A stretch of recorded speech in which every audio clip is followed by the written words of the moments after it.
Corona মহামারী কাটিয়ে বাংলাদেশ যেখানে মেগা প্রকল্প বাস্তবায়নে সক্ষম হয়েছে, সেখানে মহামারীর শুরুতেই বন্ধ হওয়া সুনামগঞ্জের ছাতক সিলেট রেল যোগাযোগ এখনও অচল। এডিবির অর্থায়নে ২৫০ কোটি টাকার টেন্ডার হলেও সরকার পরিবর্তনে দেখা দিয়েছে অনিশ্চয়তা। বিস্তারিত ডেস্ক রিপোর্টে। সুনামগঞ্জের প্রাচীন শিল্পনগর ছাতক, যেখানে যোগাযোগের একটি বড় মাধ্যম রেলপথ। কোনো রকমে লাইনটি সচল থাকলেও করোনা পরিস্থিতিতে নাজুক হয়ে পড়ে ছাতকের রেল যোগাযোগ ব্যবস্থা। অন্যদিকে ২২-এর বন্যায় ১৩ কিলোমিটার ক্ষতিগ্রস্ত হওয়ার পর রেলপথটির মেরামত পড়েছে অনিশ্চয়তায়। সেবার পর্যালোচনা শেষে এডিবির অর্থায়নে রেলপথটির সংস্কার কাজের দায়িত্ব পায় ঠিকাদারি প্রতিষ্ঠান। কিন্তু ৫ আগস্টের রাজনৈতিক পট পরিবর্তনের ফলে প্রকল্পটি বাস্তবায়নে দেখা দিয়েছে সংশয়।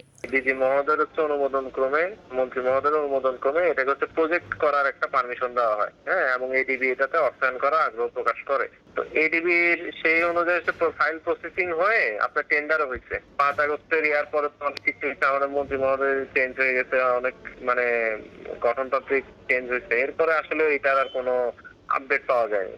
স্থানীয়দের দাবি, দ্রুত রেল লাইন সংস্কারে কম খরচে যাতায়াত সহ মালামাল পরিবহন করা যাবে।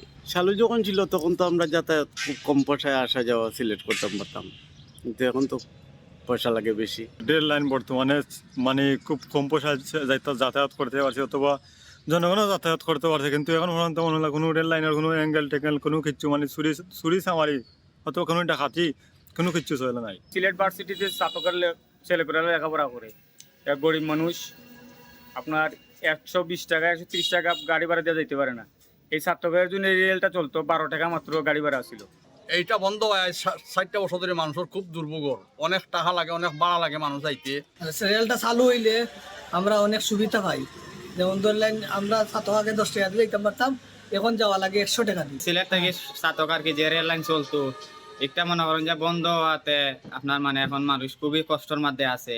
এখন এরা সিলেট টাকা লাগে, অনেক তারার খরচপাতি বাড়ি গেছে ছাত্রহলর।